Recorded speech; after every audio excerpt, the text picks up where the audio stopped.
समीर, तुम्हारी सजा तय हो चुकी है। बताओ तुम्हारी आखिरी इच्छा क्या है?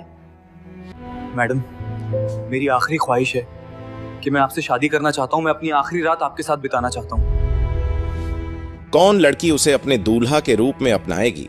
लेकिन ऐलान होने के सिर्फ 1 घंटे बाद ही जब मैं अपने ऑफिस में बैठी थी, एक सिपाही हांफता हुआ मेरे ऑफिस में पहुंचा। उसने घबरा कर कहा, मैडम, जेल के दरवाजे पर एक लड़की दुल्हन की पोशाक में खड़ी है और उसके साथ एक पंडित जी भी हैं। यह सुनते ही मैं और एसपी साहब दोनों हैरान रह गए। हम तुरंत बाहर भागे। जैसे ही हम दरवाजा पर पहुंचे, सामने लगभग 17 से 18 साल की नाजुक सी लड़की खड़ी थी। वह लाल दुल्हन के जोड़े में सजी हुई थी। उसके चेहरे पर कोई भी घबराहट नहीं, बल्कि एक अलग ही तरह की शांति और दृढ़ता थी। उसके साथ एक बुजुर्ग पंडित जी खड़े थे, हाथ में विवाह का रजिस्टर लिए हुए। एसपी साहब ने कठोर आवाज में पूछा, पंडित जी, ये क्या मामला है? ये लड़की कौन है? पंडित जी ने आदर से जवाब दिया, साहब, यह लड़की खुद मेरे पास आई थी। यह कह रही है कि यह कैदी नंबर 420 समीर चौबे से शादी करना चाहती है। मैंने बहुत समझाया कि वह मौत की सजा का कैदी है, तुम अपनी जिंदगी क्यों खराब कर रही हो, लेकिन यह नहीं मानी।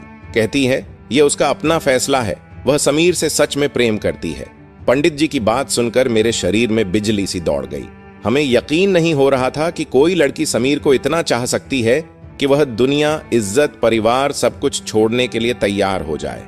लेकिन कानून कहता है कैदी की आखिरी इच्छा पूरी की जानी चाहिए, इसलिए हमने अनुमति दे दी।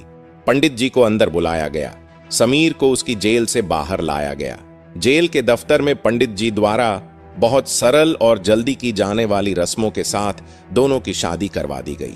शादी खत्म होने पर समीर मुस्कुराया और बोला, अब आप अपने वादे के अनुसार मेरी पत्नी को मेरे साथ भेज दें। मुझे इससे कुछ बातें करनी है, बस 1 रात की ही तो बात है। ठीक है, अब तुम अपनी पत्नी को अंदर ले जा सकते हो। हम अपने वादे को पूरा करेंगे और तुम्हारी ख्वाहिश को। मैंने दुल्हन को समीर की जेल तक पहुंचाया, दरवाजा बंद किया और मैं बाहर आ गई। मैंने सोचा थोड़ी देर बाद वह खुद बाहर आ जाएगी, लेकिन समय बीतने लगा और अंदर से हल्की हल्की आवाजें आने लगी, जैसे कोई कुछ खोलने की कोशिश कर रहा हो। मैंने ध्यान से सुना, लेकिन आवाजें बहुत धीमी थीं। रात गहराती जा रही थी और अचानक जेल की हवा एक तेज चीख से कांप उठी। मैं तेजी से समीर चौबे की जेल की तरफ पहुंची। दरवाजा खोला तो सामने वही लड़की खड़ी थी। उसका घूंघट नीचे था, सांसें तेज थीं और पूरा शरीर डर से कांप रहा था। मैंने हैरानी से पूछा, क्या हुआ? तुमने तो अपनी इच्छा से समीर से शादी की है, अब अचानक क्या हुआ? वह कांपती हुई आवाज में बोली, मुझे यहां से बाहर निकालिए, मैं यहां अब और एक पल भी नहीं रहना चाहती। मैंने हल्की ताना भरी आवाज में पूछा, क्यों? अब प्यार का भूत उतर गया या सच्चाई से डर लगने लगा? लेकिन वह कुछ नहीं बोली। उसके चेहरे पर ऐसा डर था जैसे किसी भयानक सपने से जागी हो। मैंने दरवाजा खोला और वह लड़की बिजली की तरह बाहर निकली। बिना कुछ कहे तेजी से जेल से बाहर चली गई। मैंने फिर जेल का दरवाजा बंद किया और वापस अपने ऑफिस में जाकर बैठ गई। सारी रात मैं उन्हीं बातों में उलझी रही। आखिर थकान के चलते मेरी आंख लग गई। मुझे क्या पता था कि सुबह एक बड़ा तूफान आने वाला है। सूरज की रोशनी बस फैली ही थी कि एएसपी साहब गुस्से में मेरे ऑफिस में पहुंचे। उन्होंने चिल्लाकर कहा, इंस्पेक्टर रेखा, ये क्या कर दिया तुमने? अभी जाकर देखो समीर कहां है। मैं हैरान रह गई। मैंने कहा, सर, वह तो अपनी जेल में ही होगा। उन्होंने फिर जोर से कहा, जाकर चेक करो तो सही एक बार। मेरे दिल की धड़कन तेज हो गई। मैं दौड़ती हुई समीर की जेल तक पहुंची। दरवाजे पर पहुंचकर जो मैंने देखा, मेरे पैरों तले जमीन खिसक गई।